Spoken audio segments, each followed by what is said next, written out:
Hi everyone, and welcome to this episode of Meet the Maker Mondays. I'm Sarah Harvell, the metalsmith and maker behind Ravenna Metalworks. And today I'm going to be sharing with y'all some things I have finished, some things I'm currently working on, and then some things I'm going to be working on in the future, kind of a past, present, future thing. Because I am building a body of work for the Piedmont Craftsmen Fair in November. I am jurying in this year, third time's the charm. So I started working for Piedmont Craftsmen actually in 2021, and I love working there. I'm their e-commerce specialist, so I handle their website and social media stuff. But I did not start there in 2021. My history with Piedmont Craftsmen actually starts in 2009, where I attended their fair that year, my freshman year in college while I was at Radford. It was like a kind of field trip for the metals program.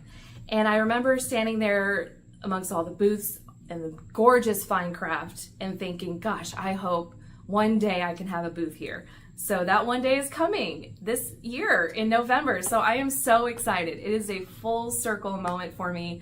I have not only loved working there for the past 4 years, but I will now be a guild member. So essentially it's a two-part process. So like I mentioned before, you do the image review, so you turn in images of your work, the medium you're applying for. So this year I applied for metal because I don't just do jewelry, I do sculpture as well. And so I asked them, like, do I fall in jewelry, just metal? Like, what should I do? Should I do both? And they're like, metal I think is best for what I do.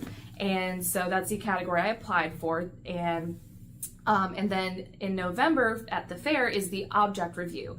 So they look at your work in your booth, and if they like what they see, then they invite you to be a formal guild member. And you just pay dues every year, and you can have your work in the gallery, in the shop, online. There's lots of exhibitions, all sorts of benefits being a guild member. But I'm just so excited to be in the fair this year. So I'm working really, really hard on making super good work to really show the extent of the skills that I have gained so far. So I have not really made a body of work like this since my thesis in grad school. So that was 2016. So it's been almost 10 years. So I'm really excited. So let's go over to my bench and I'll show y'all what I am working on. Okay, so here's a couple of pieces I have already finished. So this is my Lily of the Valley diadem, and this is a diadem, not a tiara or a crown, because crowns are completely closed in the back, so you can see this is more open, and crowns go all the way around, the design goes all the way around. So this would be a crown if like I made these Lily of the Valley go all the way around, and tiaras are more like shorter and just meant to be in the front. But so I actually made this for my application. And this is out of brass. It's all brass with freshwater pearls. And I use shell forming. It's a beautiful technique that can give you these beautiful organic flow and leaf forms. They're great for organic forms. And I did this with wood blocks and hammers. And I put the lines in there and I made it like high polish. And this actually just got back from an exhibition. So I made this as part of my application, and I was so inspired by this form. I loved how it turned out that I was like, gosh, it'd be great as a brooch. And you're like, brooch? That looks like a sculpture. Well, it's both. It's a sculpture brooch. I love Art Nouveau. That's my favorite art movement, and so I am really inspired by the concept of form and function. So this little guy comes off the base here, and you can see the pin stem in the back.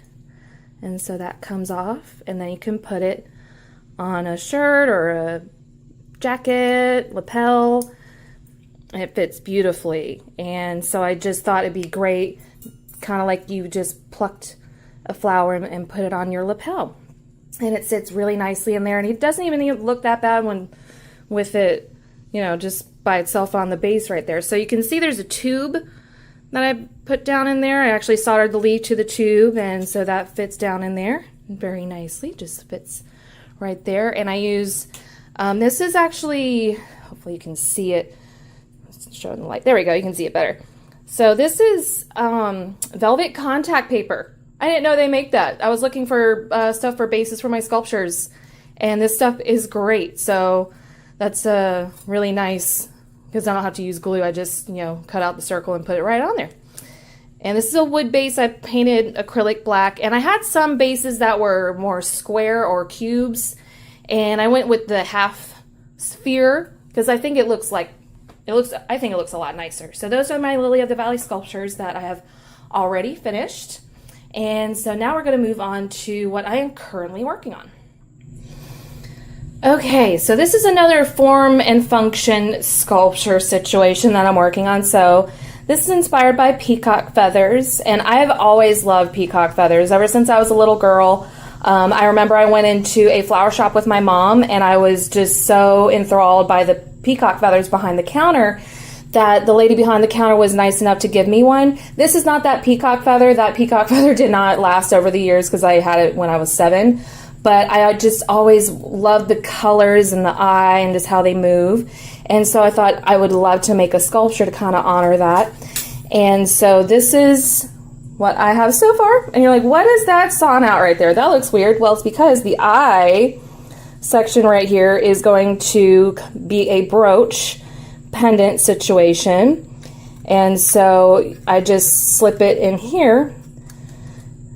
And so that's how it's going to fit on there. And right now it's pretty gnarly. I just got it out of the pickle. I just finished soldering all the stuff on the back. So I'll show you like more close up of the brooch. So this is argentium silver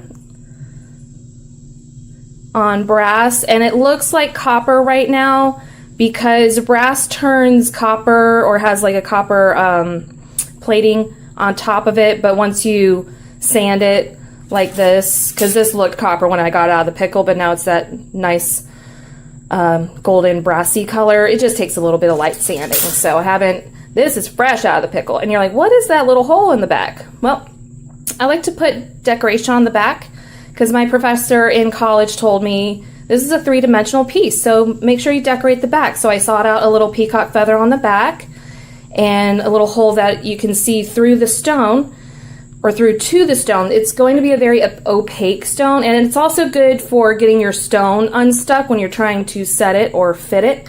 And so the stone that's going to go in here is a malachite. So I'm not going to set it down in there, and even if it does get stuck, I can get it out. So that's how I'm going to set it in there. Focus, there we go. So that's how it's going to go in there. And so these little spaces here, and I'm still working on kind of making this look more decorative, because the point here, hopefully I can show y'all well enough, is you just put it through the back here and it slips. And so you have a little spot. And so when I put the pin stem on here, it's going to go through this tube right here, and then the pin stem is going to go into the pin catch right there. And so on the front, the quill is going to kind of rest the top there, so that way it won't fall down or go anywhere or move around when it's on its sculpture. So it's going to kind of stand up like that. And I used these two saw frames to saw this out. This is a deeper one than my normal one, and this one pushed my saw frames to the limit for sure. This is I think just under 12 inches long, so getting in between these little areas was a little bit of a challenge, but I think I did pretty good. Not bad, not bad. So the project I'm going to be working on after this is going to be using this stone. Yes, it's a stone. No, it's not a beauty blender I took a chunk out of, or a what else do people say it looked like? Oh, a persimmon. People thought this was a persimmon. This is not that. It is a natural carnelian druzy. Look at that. It is so pretty. So I thought, gosh, this would be a great phoenix feather.